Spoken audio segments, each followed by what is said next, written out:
Hey guys, my name is Hundreds, and I was a professional Apex Legends and FPS coach for 3 years. Throughout my tenure, I've helped over 100 players improve at Apex, and these were some of the more advanced subjects that I covered in my lessons that I felt like wasn't being showcased anywhere in any Apex guides. So I hope you enjoy. And if you learned anything from this, don't forget to let me know in the comments below, and hopefully that will inspire me to continue making these. So let's get started. So the first one, proactive repositioning. Proactive repositioning is the ability to control a situation by repositioning yourself in a way before it is required of you to reposition. An example of this is after you crack someone and you know they're going to back off to heal, you can use that opportunity to reposition yourself so that you can either A, go on the offense and apply pressure to the next player, or B, if you took damage, you can fall back so you can heal disengage. It kind of works both ways. An example of the opposite, which is reactive repositioning, is when you are bang ulted and you are kind of forced to reposition there.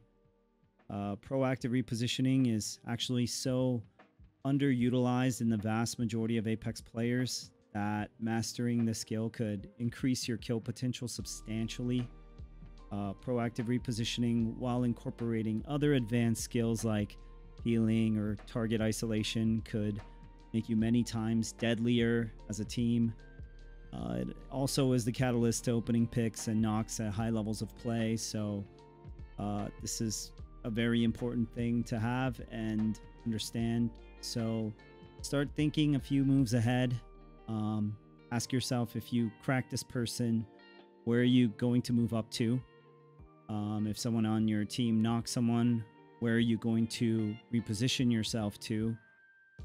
Being proactive means thinking of these moves before they are needed, and these could oftentimes be the deciding factor in whether a fight is easy for you guys or will end up taking a really long time. The next one is playing contact. So playing contact is a CSGO term where a player will call out to play off of their contact, which means you only shoot, swing, or support once they start shooting. This helps spread out the amount of vulnerable angles and damage your team is susceptible to so that you're not all sharing the same angles at once. You can incorporate this concept into Apex by isolating those angles and targets so that they are forced to peek into favorable angles for you. This means playing support doesn't mean sharing the angle with your teammate, but instead allowing you to get the trade or just flat out free damage if you play your spot and position correctly. Learn to stagger your push. You don't need to all three walk up together at the same time.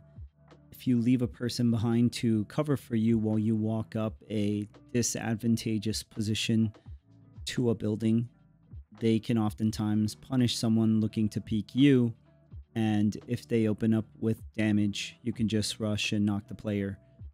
This is how you play contact in Apex. This leads into the next subject, which is peeling. Peeling is when a player peels away from their team, think like a banana, to grab aggressive angles and hit timings to catch the opponents off guard. This works great when used in conjunction with the player who is playing contact and drawing the attention of the enemies so that the player going wide can get free damage or knock. Inversely, your person on the peel can also be the one drawing the attention. This is called misdirection. This gives the enemies the illusion that your team is opting to reposition in the direction of the peeling player, but you're strictly just looking for angles to capitalize on the team's inability to read your positioning. Mastering how you peel will be the basis for the next topic, which I think is the most important in this guide, which is controlling space.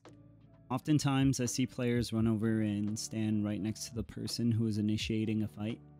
This is one of the worst things you can do to support them, because guess who the opponents are looking at when your entry backs off? Yeah, you. So if you want to succeed in a dynamic environment where fights can relocate constantly, you must learn to control space. This means not letting a team get power positions or an overarching position over you and your team. Controlling space allows you to be in control of the situation. An example being if a third party shows up while you have control of most of the fight, you are the first ones to get noticed so you can prepare appropriately.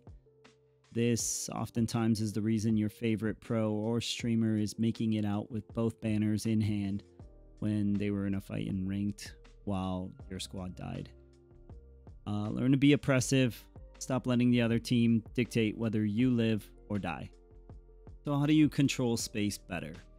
A valuable asset that most players lack is the ability to read body language. This applies to both your teammates and the enemies.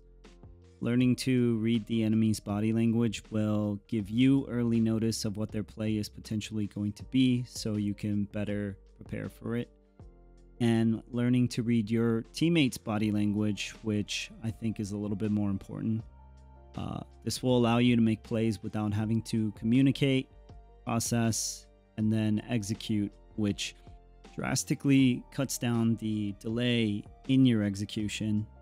Remember, communication is valuable, but not everything needs to be said in order to be turned into a play. Learning to read body language will allow you to prepare yourself for the play your teammate is about to make, and it will allow you to assist them faster. So those are just a few tips that I had in my archive. I've got a few more, so if you want to see like a part 2, I would love to make a part 2. Just leave a comment down below, I guess. I hope these tips helped you. I hope you gain a lot of RP, and just let me know any feedback, and I hope you guys enjoyed. Thanks for watching.